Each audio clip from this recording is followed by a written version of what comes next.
All right. The second part of this, um, some things to keep in mind.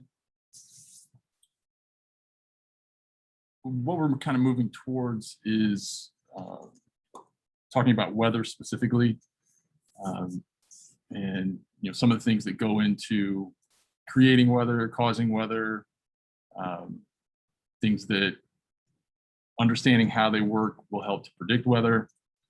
Uh, so it's kind of the end game in all this. Uh, Most weather patterns and weather systems are moved by differences in pressure, which in turn create wind and things like that.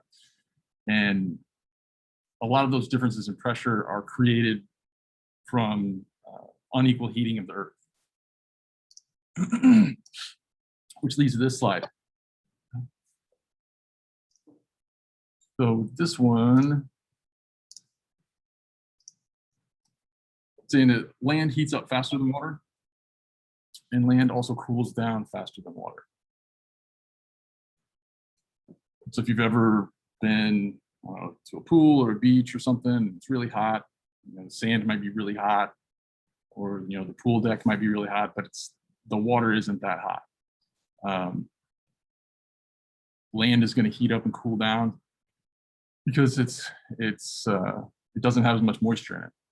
And water takes a long time to heat up, but it also takes a long time to cool down. So once there's energy in there, once there's that heat in there, then it takes a long time to cool down. And that plays into, like I said, a lot of weather patterns where, land will heat up more quickly than, ocean or a lake or something like that, which causes differences in pressure, which creates winds and other weather patterns as well.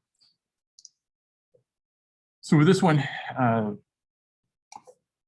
showing that geographic position can affect the temperatures.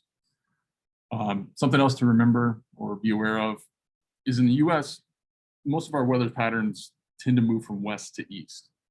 So those winds come off the Pacific and then move across the United States. So here we have two cities, Eureka, California and New York City, pretty much the same latitude. So it's not a matter of, one city is further north, so it's going to be colder, or, one's closer to the equator, so it's warmer. Pretty much the same latitude. But if you look at the differences in the average temperatures over the course of a year, there's a huge difference.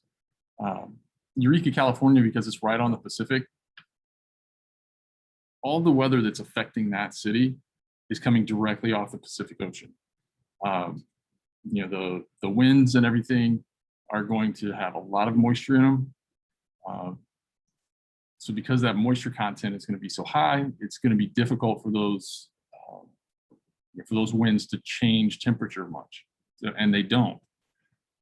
New York City, on the other hand, since the weather patterns, or the majority of the weather patterns that affect New York are coming from the west, which is land, that air is going to be much drier, and it's going to be able to change temperature a lot more.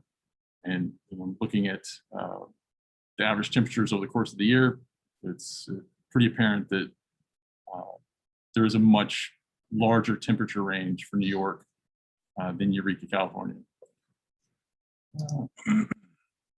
This one, we're going to skip that one. Altitude. This isn't really something we deal with here in Indiana too much, because we don't really have any sort of features that will change altitude very quickly unless it's a plane or something like that. But with this example, you can see how altitude lowers the average temperatures. So both these cities are pretty much right next to each other. They're both, pretty much right on the coast. But one of them is in the mountains, Quito, or however you pronounce it. I'm sure I'm butchering that. They're both really consistent with their temperatures, but the one at a higher altitude just has a lower temperature. Because in the troposphere where we are, the higher you go up, the colder it gets. The next layer up, that changes, then the next it changes back, and so on. in this vocab word, albedo. So how much of the total radiation is reflected? And this applies for anything, any type of surface. I mean, it could be, a cloud, it could be the ground, it could be a house, a car, anything like that.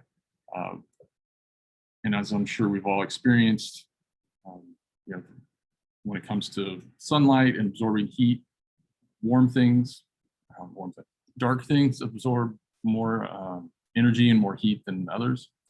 So, if you have a black car and a white car, the black car is going to be warmer than the white car because it absorbs more of that energy and heats it up more. So if you go to places that are warm, Southwest or Florida, there tend to be a lot of white cars because they don't get as hot in the sun and the warm temperatures. Also in those areas, the roofs of houses tend to be lighter colored instead of just having black shingles. They tend to be lighter colored just so the house doesn't have to try to cool down that much more energy. And then the last one, just a vocab word, isotherm. So I'm guessing we've all seen something that looks similar to this on Weather Channel or news. All an isotherm is just a line that connects points that have the same temperature. So it makes it easy to see how temperatures are distributed, and it makes it a little easier to keep track of temperatures